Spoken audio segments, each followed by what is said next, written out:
જેતપુરમાં dying ઉદ્યોગ તો વિકસી રહ્યા છે, પરંતુ તેના કેમિકલના પાપે ખારવા સમાજની રોજીરોટી છીનવાઈ રહી છે. લોકોના જીવન મરણનો પ્રશ્ન છે અને છતાં પોલ્યુશન કંટ્રોલ બોર્ડને તેની કોઈ ચિંતા નથી.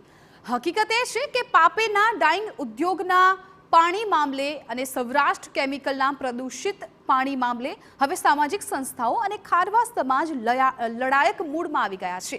સામાજિક સંસ્થાઓ કેમિકલયુક્ત પાણી સમુદ્રમાં છોડવાથી પર્યાવરણનું નિકંદન નીકળી રહ્યું છે અને હવે આ મુદ્દે લોકો જીપીસીબીની સામે પણ સવાલો કરી રહ્યા છે.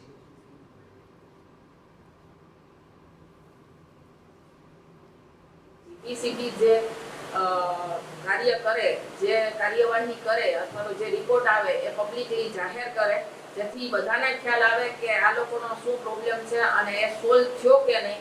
આવતા વખતમાં અમે લોકો બધા જાગૃત નાગરિકો, લગભગ અમારું 400 નું ગ્રુપ છે, એ સતત ચોપાટી આજુબાજુ હાજર રહી અને આ બાબતની અમે જોયા રાખશું કે એ લોકોએ આ બાબતની કોઈ કેર લીધી કે નહીં.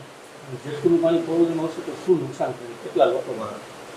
આખા પોરબંદરને જ નુકસાન છે. શારીરિક, માનસિક, આર્થિક બધી જ રીતે પોરબંદર પાયમાલ થયું.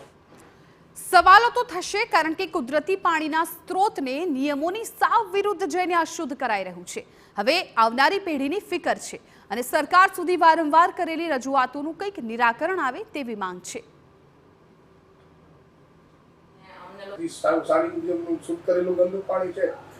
આપણે તો શુદ્ધ કરેલું ગંદુ પાણી હોય તો એ કઈ રીતે દરિયામાં ઠલવાઈ જાય? તો એને આપણે રિસાયકલ કરીને પાછું આપણે આપણી દઈ દેવું જોઈએ, જેથી કરીને આપણે જે 4 લાખ કરોડ લીટર પાણી શોષશે બહાર, તો એની સામે એ લોકો જે ભૂગર્ભનું જે પાણી છે એ પણ એ બહાર ખેંચી અને એ પણ વપરાશ થશે. તો આવનારા દિવસોમાં આપણે જે પાણી જે છે એ આપણે જમીનનું તર પણ આપણે ખાલી કરશું અને પર્યાવરણને પણ એ નુકસાન કરશું. આ વર્ષે સારો વરસાદ થયો છે, કુદરતી બધાને પાણી સારું રહે એવી આપણે પ્રાર્થના કરીએ. પણ આ સાથે સાથે પણ આ જે ગંદુ પડેલું પાણી છે એને આપણે કઈ રીતે ટ્રીટેડ કરી આપણે કોઈ પણ ઇન્ડસ્ટ્રી આરે વાંધો ન આવે. જેતપુરના કેમિકલયુક્ત પાણી સમુદ્રમાં ઠાલવવાથી સમગ્ર રાજ્યના સમુદ્રનું પાણી ખરાબ થવાનો ભય માછીમાર પ્રમુખ અને શહેરીજનોએ વ્યક્ત કરી રહ્યા છે. ત્યારે હવે રહીને જિલ્લા કલેક્ટર દ્વારા તપાસના આદેશ આપવામાં આવ્યા છે. અગાઉ જીપીસીબી દ્વારા તપાસ થઈ છે, પણ ફરીથી એમની રજૂઆત ધ્યાને લઈ જીપીસીબી દ્વારા ફરીથી તપાસ થાય અને તપાસમાં જે કંઈ તારણો નીકળે એની જાણ સંસ્થાને પણ થાય અને લોકોને પણ થાય. એ રીતની એમની રજૂઆતને અમે ગ્રાહ્ય રાખી છે, એ પ્રમાણે કાર્યવાહી કરાવશું.